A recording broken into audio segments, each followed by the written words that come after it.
Hey everyone, I've noticed that many of you are enjoying the videos, but most of you haven't subscribed yet.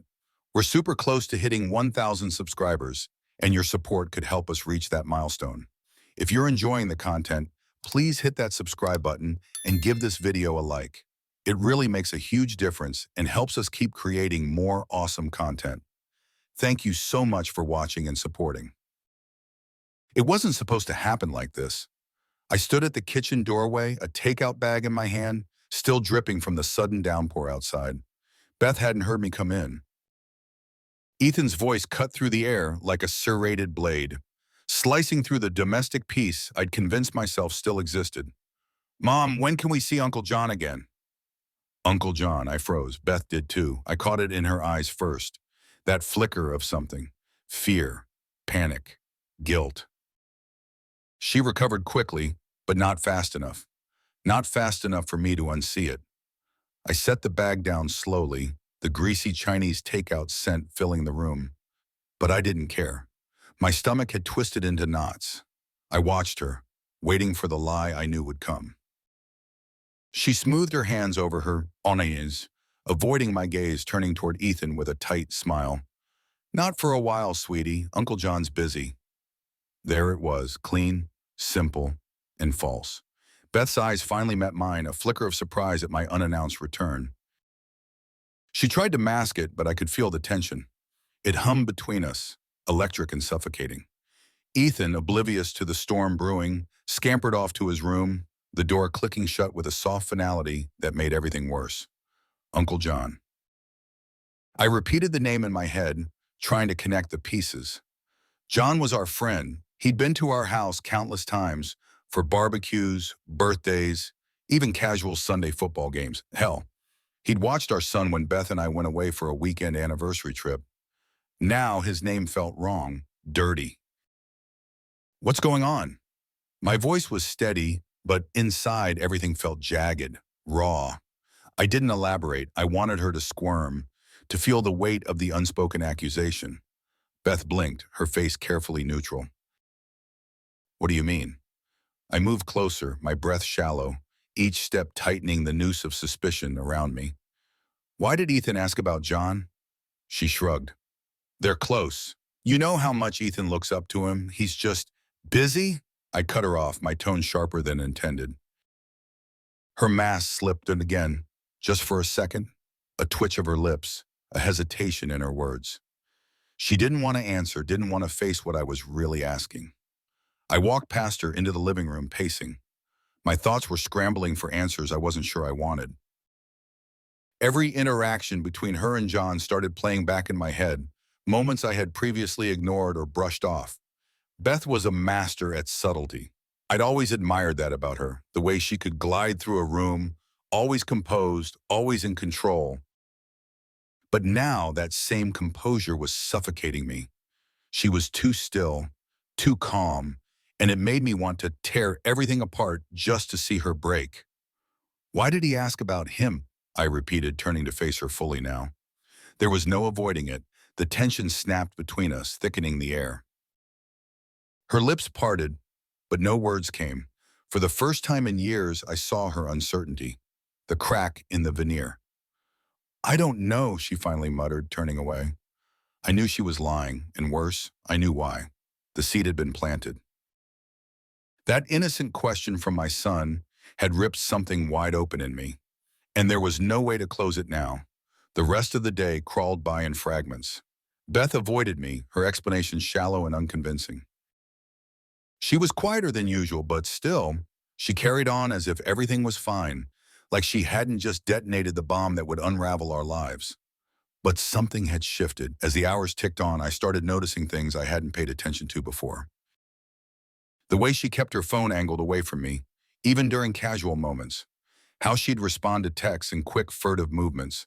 A lock screen always ready to hide whatever came next. Small things. But when you're drowning in suspicion, small things start to feel like boulders tied to your ankles. I thought back to the missed dinners, the late nights she'd spent working or meeting up with friends. All the times she'd brushed me off with a casual smile saying, "Don't wait up." How she'd slipped out of bed for long phone calls, saying it was work, and I'd believed her. How could I have been so blind? Maybe I didn't want to see it. Maybe I was too comfortable, too used to the rhythms of our life. It was easier to trust, easier to believe in the life we had built together, the home, the family, the carefully curated image of us.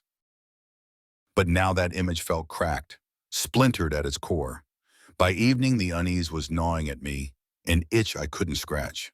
Beth was in the kitchen, cooking dinner, acting like everything was normal. But the silence between us was a void.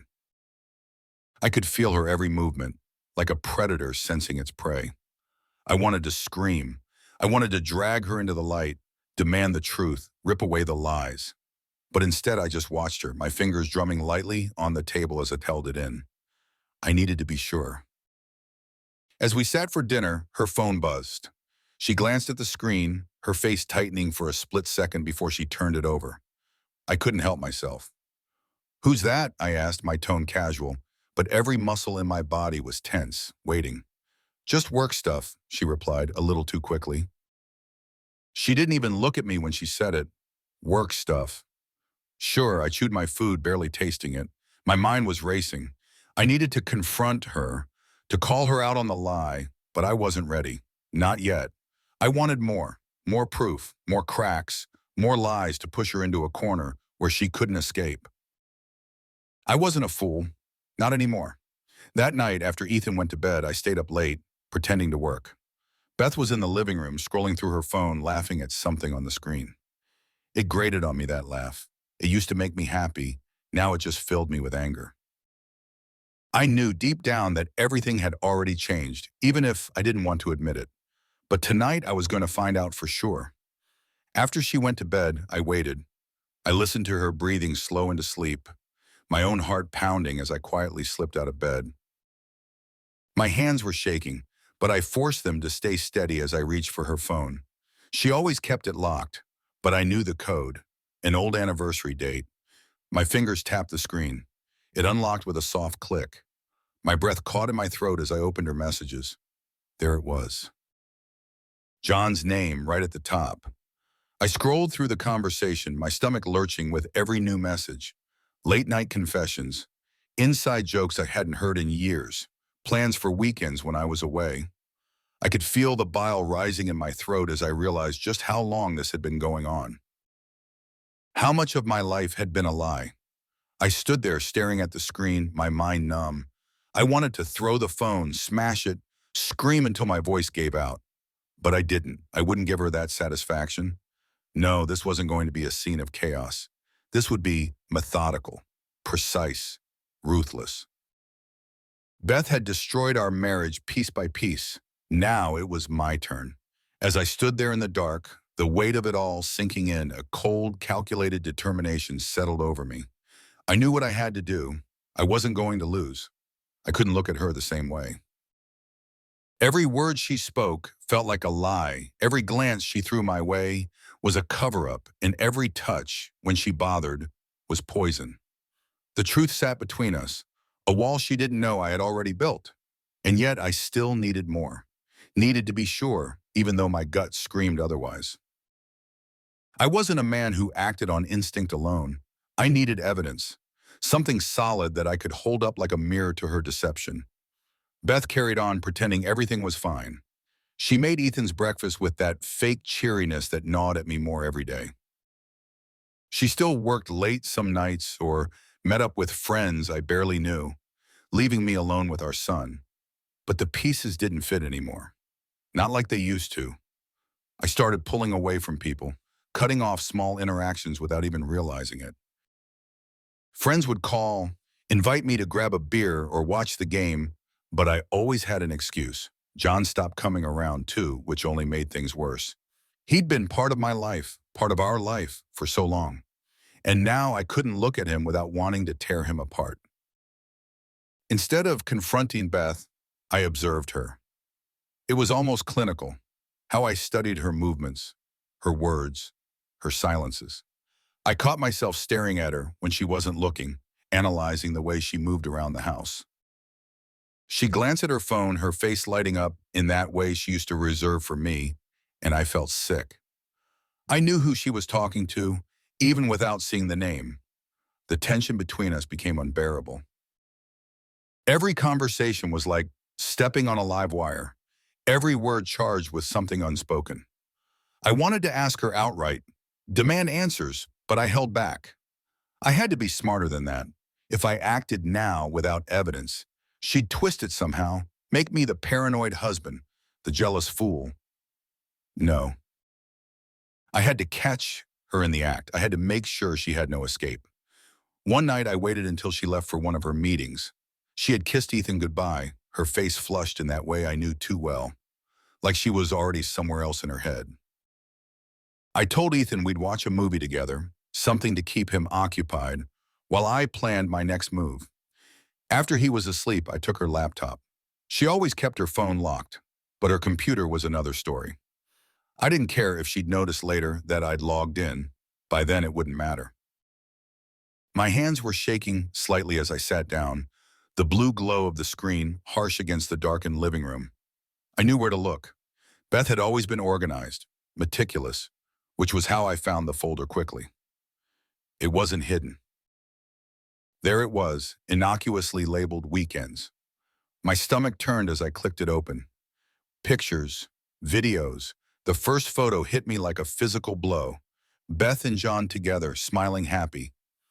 They were at some beach house I didn't recognize, her arm draped over his shoulder, their bodies close, intimate.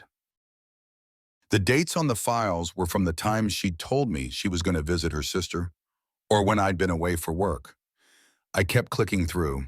The images grew worse, more explicit, every one of them driving a nail deeper into the coffin of our marriage. Then I found the videos, short clips of their stolen weekends together. I forced myself to watch, even though my hands clenched the arms of the chair so tightly I thought I might break something. I stopped after a few minutes, unable to stomach any more. My whole body felt cold, like I'd been dipped in ice. It wasn't just the physical betrayal that twisted the knife. It was the lies, the duplicity of it all. She'd looked me in the eye every day and lied to my face. I had trusted her, given her everything, and this was how she repaid me. I didn't move for a long time after that. The rage that simmered beneath the surface had nowhere to go. I wanted to tear the room apart, to scream, to confront her right then and there, but I didn't. I needed to stay calm. Revenge wasn't going to be some emotional outburst. It was going to be slow. Calculated. When Beth came home later that night, I was already in bed, pretending to sleep. She kissed my forehead gently, like she always did, and slipped under the covers beside me. I felt her warmth, her proximity, but it was like sleeping next to a stranger. Worse, it was like sharing a bed with someone who had murdered the man I used to be. In the days that followed, I continued to avoid her. The conversations between us were terse, mechanical. I could feel her sensing something was wrong, but she never pressed. Maybe she didn't want to know. Maybe she was relieved that I wasn't asking questions, that I wasn't suspicious. Either way, it didn't matter. The distance between us became palpable. Every time she looked at me, I could see her calculating. She was trying to gauge whether I knew, whether I'd figured it out. But she didn't ask. Coward. She thought she was safe. I let her believe it. At work, I buried myself in projects, pushing through long hours so I didn't have to think about what waited for me at home. But even there, my mind wandered. Every detail of our marriage replayed in my head like a slow-motion car crash. I saw all the moments I'd missed, the subtle shifts in her behavior, the growing distance that I had been too blind to see. And now there was no one seeing it. One evening, after another dinner full of forced conversation and silence, I waited for Beth to leave the room before slipping into her office. I needed more evidence, something that would give me an edge when the time came to confront her. Her cloud account was still logged in. Careless. I scrolled through her emails, texts, everything. There was nothing incriminating in the messages, at least not what I was looking for, but the photos and videos I'd seen earlier were there, proof that I hadn't imagined any of it. My breath caught when I found something else. Financial transfers. Significant amounts of money had been moved between our joint account and an account in John's name. Beth wasn't just cheating on me, she was supporting him. I stared at the screen, my jaw clenched so tightly it hurt. She'd been funneling money to him for months, if not longer. Our money.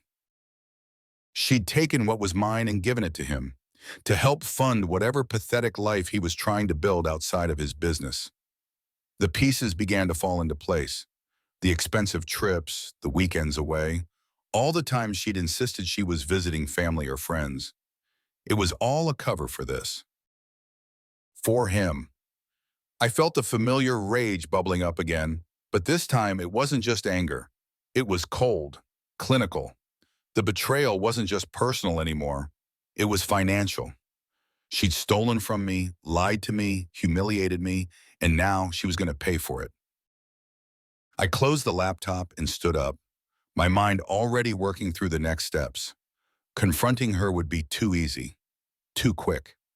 If I wanted her to feel the depth of what she'd done, I needed to hit her where it would hurt the most.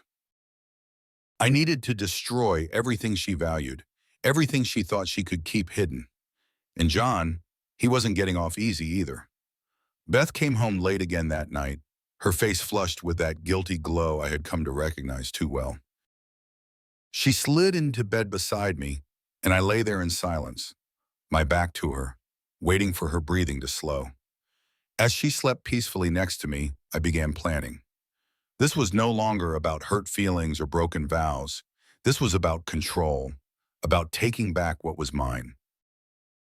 Piece by piece, I would tear her world apart, just as she had done to mine. And when I was done, she would have nothing left. It was time to act. The days turned into weeks, and my resolve hardened. I became a ghost in my own home, silently observing, collecting every bit of evidence I could. Beth continued her charade, unaware that I was watching her every move, waiting for the perfect moment to strike. But I was patient. I wasn't rushing into this. Revenge would come, but it would be on my terms. Beth had made her choices, and now she was going to face the consequences soon. I spent days locked in a suffocating haze of disbelief, alternating between numbing despair and blinding rage.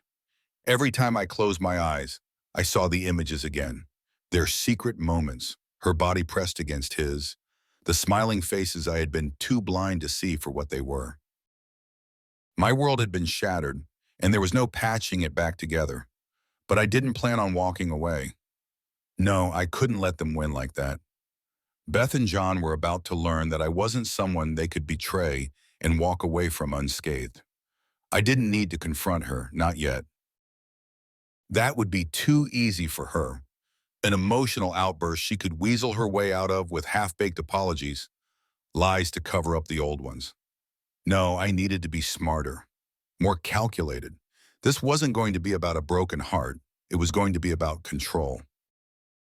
And I was going to strip them of it, piece by piece. I started small, making careful observations, gathering every bit of intel I could. Beth wasn't nearly as secretive as she thought, and that worked to my advantage. She was getting lazy, careless, maybe even confident that she had me fooled. Her guard was down, and that's exactly how I wanted it to stay. I monitored her phone usage, memorized her routine, and took note of every time she ran errands or had a late meeting. It wasn't hard to connect the dots. She was meeting John, funneling money to him, playing her double life with alarming ease. I tailed her a few times, keeping a low profile as I watched her slip into John's car or meet him at hotels I never would have noticed before. It stoked my anger, but I forced myself to stay calm. It wasn't time yet. My first step was financial. I knew Beth had been siphoning off money from our joint accounts, sending it to John's failing consultancy firm. The man was a leech, draining her, draining us, to prop up his worthless business. The more I dug into his financials, the more I realized that John was on the brink of bankruptcy. Without Beth's help, he would have crumbled months ago. This presented the perfect opportunity. I started slowly withdrawing money from our joint accounts, making sure not to leave any obvious signs that could arouse her suspicion. I created separate accounts, moving our savings, our investments, and every penny I could get my hands on into places she wouldn't be able to touch. I wanted her to feel the ground shift beneath her feet, slowly, steadily, until she was left with nothing. But money was just the beginning. As I uncovered more about John's failing business, I realized there were cracks I could exploit. His consultancy was involved in some questionable deals, cutting corners, falsifying reports, and borderline illegal practices that he'd kept well hidden. I wasn't going to let that stay hidden for long. Through a series of anonymous tips, I started leaking information about John's shady business dealings to a competitor. It was easy enough using fake accounts and encrypted emails to make sure nothing could be traced back to me. I made sure to paint John as reckless, unreliable, someone who couldn't be trusted in the business world. It didn't take long for the rumors to spread, and soon enough, his contracts started drying up. I watched from a distance as John's business, which had already been teetering on the edge, began to spiral. The financial pressure was mounting, but neither John nor Beth had any clue that I was the one tightening the noose. Beth was starting to notice things weren't quite right. I could see the tension building in her, though she was trying her best to act like everything was normal. She'd spend more time on her phone, whispering into it late at night when she thought I was asleep, her face pinched with worry. I didn't ask questions, didn't press her for explanations. Let her stew in it. But then something changed. One night, after a particularly long call that she abruptly ended when I walked into the room, she turned to me, her face drawn, her eyes wide with concern. "David, we need to talk," she said, her voice tight. I looked at her calmly, already knowing what was coming, but curious how she'd spin it. "I think we're having some financial issues. Some of our accounts are showing missing funds, and I've noticed charges I don't recognize. I don't want to jump to conclusions, but what?" I said, my tone neutral, almost bored. She hesitated, clearly unsure of how much to reveal. "I think something's wrong. We should sit down and go over our finances together, maybe talk to a financial advisor." I held her gaze, giving nothing away. "I'll look into it," I said flatly, standing up and walking out of the room before she could respond. She didn't follow me. Beth was panicking, but she didn't know how deep the damage went, and she wouldn't, not until it was too late. I kept siphoning funds, watching as she scrambled to patch up the holes I was creating. Meanwhile, I started documenting everything, her emails, her texts, her transactions. I collected mountains of evidence, carefully cataloging each piece for when I'd need it most. I wasn't just going to take her money, I was going to destroy her in every possible way. As John's business continued to collapse, I could see Beth growing more desperate. She was transferring larger sums of money to him, and the strain was showing. Their text conversations had gone from playful to urgent, discussing how to salvage what was left of John's consultancy. Beth had been using her access to our accounts to fund his entire operation, and now, with everything falling apart, she was sinking fast. One night, as she sat across from me at dinner, barely touching her food, I asked casually, "How's John doing?" She froze, the fork halfway to her mouth. Her eyes flicked up to mine, and I could see the panic beneath the surface. "Why do you ask?" she said, her voice carefully controlled, too casual. I shrugged. "Haven't seen him around lately. He used to stop by all the time." Beth swallowed hard, her fingers gripping the fork a little too tightly. "He's busy, with work." "Right," I said, leaning back in my chair.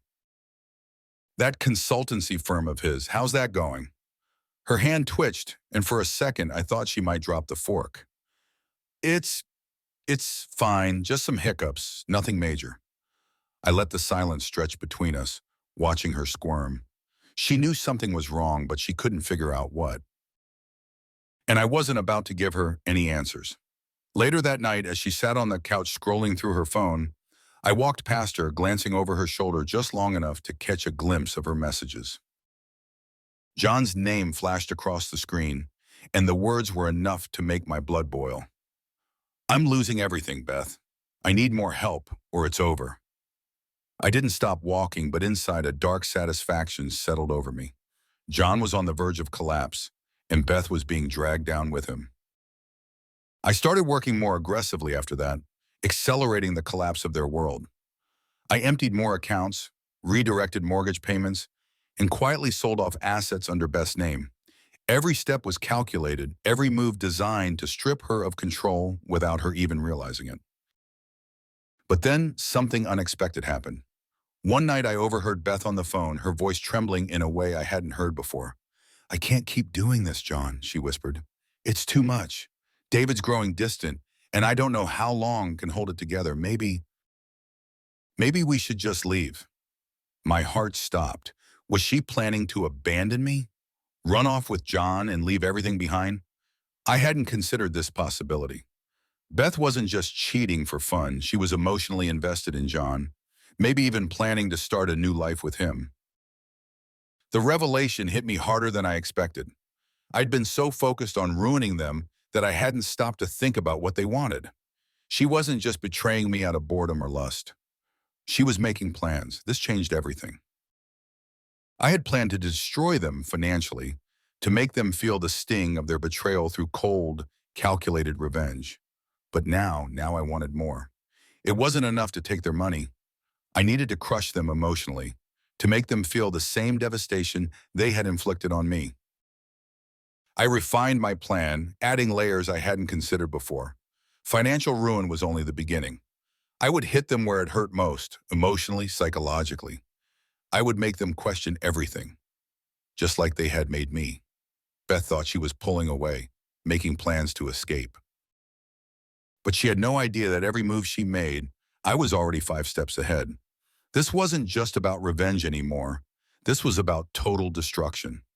I started my plan the next morning, quiet, calculated, efficient. First, I canceled Beth's credit cards one by one. The house payment? Redirected to an account only I controlled. I let the mortgage slip into delinquency without her noticing. Her savings? Gone, funneled into a private account under a fake business name I set up. I covered my tracks, ensuring there was no direct link back to me. To the outside world, it would look like Beth was recklessly draining her accounts, pouring money into a black hole she couldn't understand. Her first clue came a few days later, over breakfast. She was reading an email on her phone when her face paled. I watched her out of the corner of my eye as she muttered, "That can't be right." "What's wrong?" I asked casually, not even looking up from the paper. "It's nothing, just a mistake with my bank," she said, her voice tight. Her hands were shaking as she set the phone down and pushed her chair back. "I'll deal with it later." I let it slide, but the seeds were planted. She thought it was a glitch. It wasn't. I kept building pressure, adding to her financial woes bit by bit. I let her spiral for weeks, watching her panic rise with every missing dollar, every declined payment. John's texts grew increasingly desperate. I'd read them over her shoulder while she thought I was asleep, his words pleading for more money, for a way to dig out of the mess they were in. The real chaos began when I tipped off John's biggest competitor. I sent them copies of John's falsified reports, his shady business practices, all anonymously, of course. Within days, the whispers had spread through the industry. John's company began losing clients rapidly. Contracts were canceled, deals fell through, and his reputation was left in shreds. His business was crumbling, but I knew it was just the beginning. Beth was still blind, unaware that I had been behind the financial collapse from the start. Her concern about the money was growing, but her attention was divided, torn between John's unraveling business and the quiet breakdown of our household finances. She was juggling too much, and it was only a matter of time before everything slipped from her control. One night, as she sat at the kitchen table, frantically typing on her laptop, I leaned against the doorway. "You've been busy lately." She barely looked up, her face drawn and pale. "It's just work." "Work or something else?" Her fingers froze on the keys. The room went silent except for the ticking of the clock on the wall. Slowly, she turned her head, her eyes searching mine. She was waiting for me to ask the question she had been dreading, the question that would finally force everything into the open. But I didn't. I smiled, shrugged, and walked away. I could feel her confusion, her fear creeping in as she tried to understand why I hadn't confronted her yet. That's what I wanted, for her to be terrified on edge, wondering how much I knew. She didn't realize I had already seen everything. The next step was subtle, but it cut deep. I filed for divorce, secretly. I signed all the necessary paperwork, listing irreconcilable differences as the cause, and arranged for her to be served when she least expected it. I didn't want her to have time to react, to cover her tracks, or prepare herself. When the papers landed in her lap, it would be like a bomb going off, shattering whatever illusions she had left. But before that, I needed her completely broken. The final blow came in the form of an email sent directly to her from a concerned friend. The email was filled with anonymous accusations about John's infidelities, about how he had been sleeping with other women behind Beth's back. I made sure to include just enough detail to make it seem credible. Dates, locations, even photos that I had doctored to look like him with another woman. She opened it while I sat across from her at dinner. I watched as her face turned white, her hands trembling. She blinked rapidly, trying to hide her reaction, but I saw everything. The fear, the betrayal, the realization that her life was crumbling around her, and there was nothing she could do to stop it. That night, she didn't sleep. She paced the bedroom, her phone clutched tightly in her hand, sending frantic messages to John, trying to get answers. He didn't respond. He couldn't. He was dealing with his own problems, his business already teetering on the edge of bankruptcy. By the next morning, Beth was unraveling. She tried to act normal, but her composure was gone. She snapped at Ethan when he asked for help with his homework, then apologized with tears in her eyes. She couldn't keep up the facade anymore. Every lie she had built her life around was collapsing in on her, and I reveled in it. But there was one more card to play, one final act that would ensure she had nothing left. A week later, I sat her down after dinner. "We need to talk," I said, using the same words she'd used on me when she'd first realized the finances were slipping through her fingers. Beth looked at me, her eyes hollow, dark circles etched beneath them. She hadn't slept in days. "What is it?" I placed a thick envelope on the table in front of her. She stared at it for a moment before picking it up, her hand shaking. When she pulled out the divorce papers, her breath caught in her throat. You're divorcing me?" I nodded, my expression cold, detached. "I've been planning this for a while." Her eyes widened, panic flashing across her face. "David, please, this is a mistake. We can fix this." "Whatever's wrong, we can work through it." I leaned back in my chair, crossing my arms. "You think we can fix this? After everything you've done?" She flinched, her gaze dropping to the papers. "I don't understand." "Don't lie to me, Beth. I know everything. About John, about the money. I know what you've been doing behind my back for years." Tears filled her eyes as she shook her head. "It wasn't like that. I made a mistake, but I still love you. We can get through this." I leaned forward, my voice low and cutting. "You think I'm going to forgive you? After you betrayed me, lied to me, stole from me?" She sobbed openly now, her hands gripping the edge of the table as if it was the only thing keeping her grounded. "I'm sorry, David. Please, I'll do anything." Her desperation was palpable, but I felt nothing. I watched her crumble, the weight of her actions finally crashing down around her. I had won, but as I stared at her, a hollow feeling crept into my chest. I had expected this moment to be satisfying, to feel some sense of closure, but instead I felt empty. I stood up, leaving the papers on the table. "Sign them. It's over." Beth didn't move, didn't say a word. She just sat there, her shoulders shaking with quiet sobs as I walked out of the room. The divorce was finalized within weeks. I got full custody of Ethan, the house, and everything else that mattered. Beth had nothing. She had lost everything. Her reputation, her money, her relationship with our son. John? His business went under not long after, and the last I heard, he was drowning in debt. I should have felt victorious. I had destroyed them both just as I had planned, but the triumph was hollow. The satisfaction I had chased for months didn't fill the void left by their betrayal.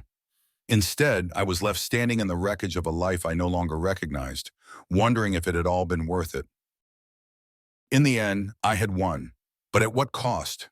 I stood on the edge of the room watching them both.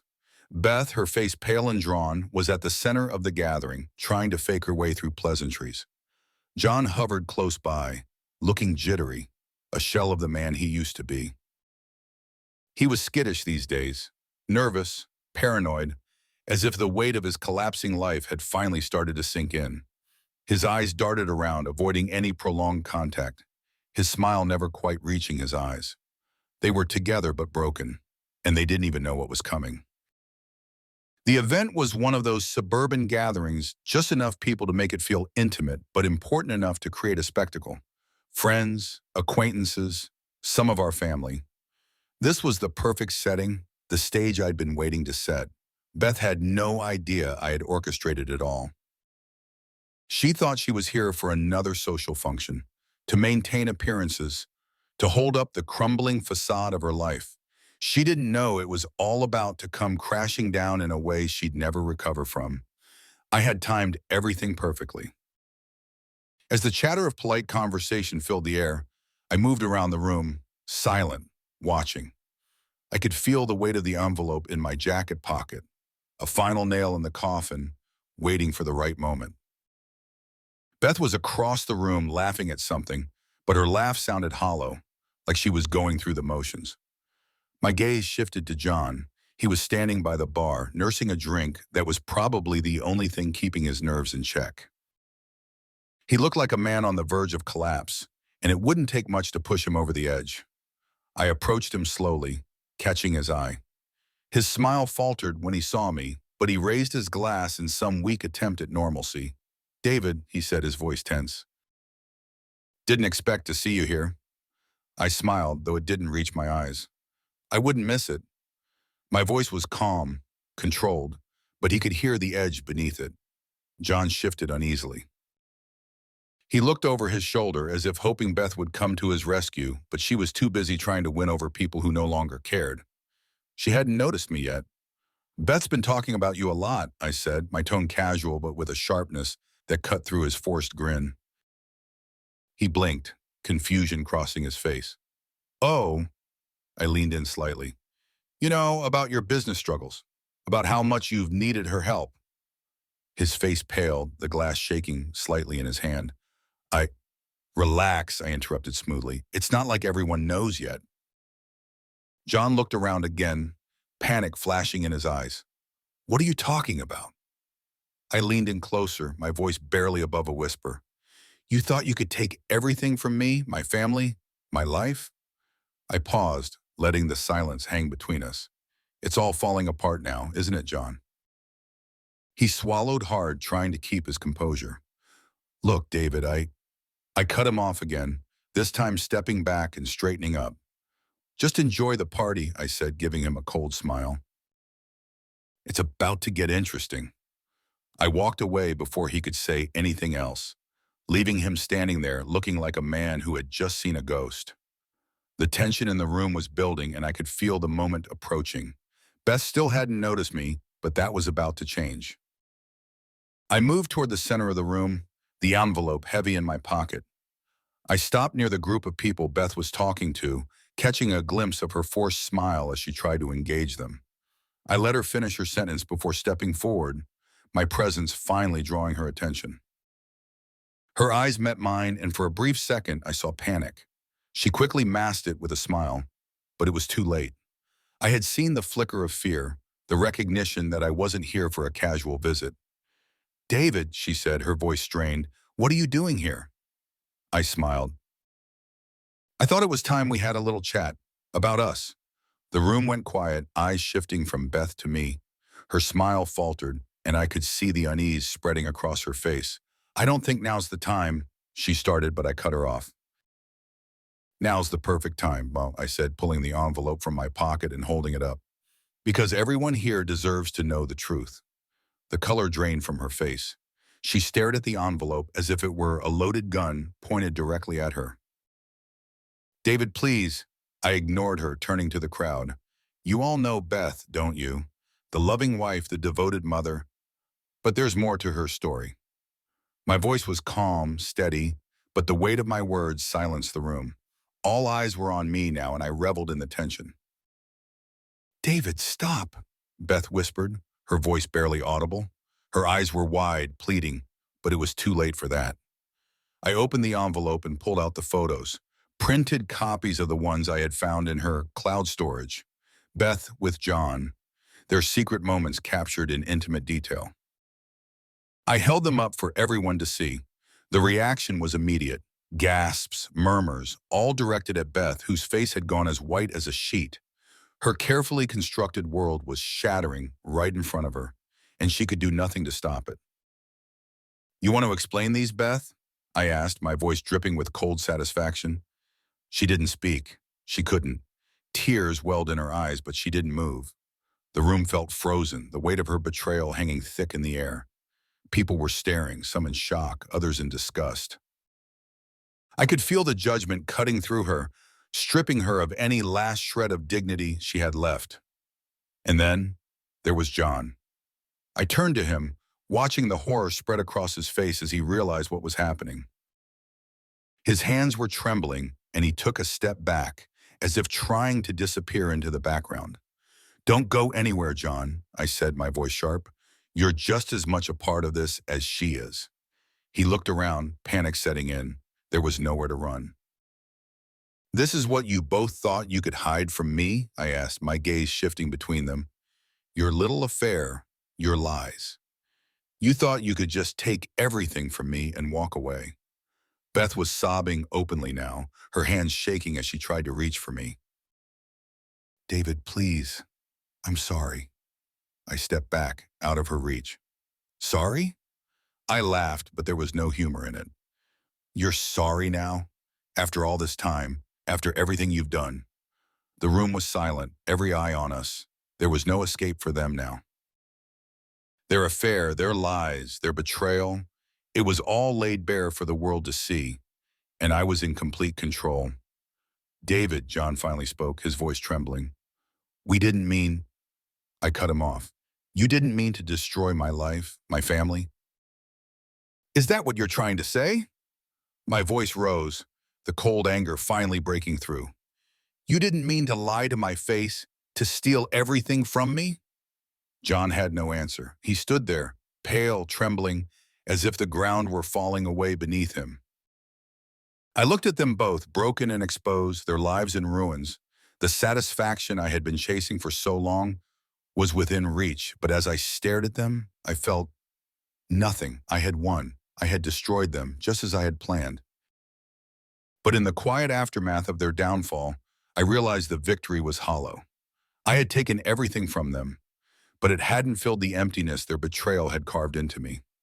I walked out of the room, leaving them to face the wreckage of their lives. There was nothing left for me here. In the days following the confrontation, I found myself standing amidst the wreckage I had created. But instead of triumph, all I felt was a quiet, hollow stillness. The images of Beth and John, broken, exposed, should have been satisfying. I had crushed them, stripped them of everything they'd taken from me. Yet the emptiness in my chest was overwhelming. The revenge had been meticulous, a slow burn that devoured them from the inside out. But it hadn't filled the void. Instead, it left me staring at my reflection, wondering what I had become in the process. I had built my entire world around tearing theirs apart, but now that it was over, I wasn't sure who I was without the hatred fueling me. I was numb. I looked around my house, the house Ethan and I still shared. The space was quiet now, devoid of Beth's presence, her laugh, her lies. She had been completely removed from our lives, cut off in every way possible. I didn't even feel the sting of her absence anymore. I felt nothing. Ethan had been resilient, stronger than I had expected. I made sure to shield him from most of it, though he knew things weren't right. The divorce was brutal, but I kept him out of it, focusing on him while the storm raged around us. He had seen me as the calm in the chaos, but even he didn't know the extent of what I had done, how far I had gone. Sitting across from him at dinner, I watched him pick at his food. He was quieter these days, thoughtful. I knew the absence of his mother affected him, though he never voiced it.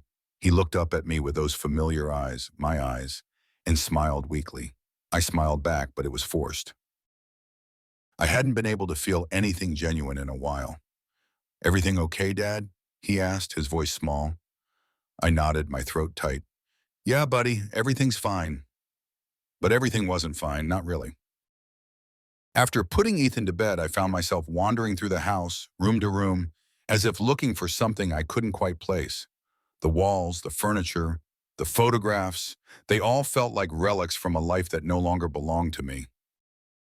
The house still bore the marks of the life Beth and I had built together. Pictures of us, happy, from a time before everything crumbled. I couldn't bring myself to take them down. They felt like scars, reminders of what once was and what would never be again. I stood in front of one of the framed photos on the wall. It was from our 10th anniversary. Beth was smiling, her arms wrapped around me, and I looked genuinely happy. That version of me felt like a stranger now. I couldn't remember the last time I had smiled like that. I took the photo down, staring at it for a long time before finally placing it face down on the table. It didn't matter anymore. Beth didn't matter anymore. John didn't matter. They were gone from my life, and I had to let go of the anger that had been holding me together for so long. But how? A week later, I found myself sitting in a park, watching Ethan play with other kids. I was trying to focus on the present, on the moments that still mattered, but my mind kept drifting back to the confrontation, to Beth's tear-streaked face and John's hollow expression. The image haunted me. Not because I felt guilt, but because I realized I had nothing left to direct my energy toward. The revenge was done, the battle was over, and I was the last man standing in the ruins. I had thought destroying them would give me closure, but it hadn't. It had only amplified the sense of loss. I had burned my bridges, and now I was standing on the ashes. I watched Ethan laughing with the other kids, his innocent joy a stark contrast to the turmoil that had been my life for months. He didn't deserve the mess that Beth and John had created, or the man I had become. It was for him that I needed to move on. For the first time in months, I considered what life could be beyond the revenge, beyond Beth. Maybe it wasn't about filling the void left by betrayal, but accepting that the emptiness would always be there in some form. I had to rebuild, not to heal the past, but to live for the future. I started small. I cleared out the house, removing every trace of Beth. The photos, the mementos, the gifts, they were all packed away, sealed in boxes I had no intention of ever opening again. It wasn't about erasing the past, but freeing myself from the weight of it. Each item I tossed into the box felt like shedding another layer of resentment, of bitterness. The space felt different after that, lighter, cleaner. I didn't stop there. I took up running again, something I hadn't done since before the chaos. I needed something to channel my energy into, something that wasn't tied to Beth or John or the tangled mess they had left behind. It became a routine, early morning runs before Ethan woke up, the crisp air hitting my face, the rhythmic pounding of my feet against the pavement clearing my mind. With every mile, I felt the anger slowly fade. It was still there, but it wasn't all-consuming anymore. I was beginning to make space for something else, for peace. The divorce was finalized shortly after. I had full custody of Ethan, and Beth was left with nothing. John's business had collapsed completely, and the last I'd heard, he had skipped town, running from his debts. The two of them were gone, ghosts in the life I was beginning to rebuild. I never told Ethan the full story. He didn't need to know. As far as he was concerned, his mother had made mistakes. But I didn't paint her as a villain. She had made her choices, and I had made mine. Now it was time to move forward, for him, for both of us. I found myself spending more time with Ethan, rediscovering the joy in our relationship that had been overshadowed by the anger and bitterness. We'd go to the park, watch movies, and laugh like we hadn't in months. His laughter was pure, untouched by the poison that had infected my life. It was a reminder that there was still good, still innocence in the world. I clung to that. For the first time in a long time, I felt the stirrings of hope. Months passed, and the weight of the past started to loosen its grip.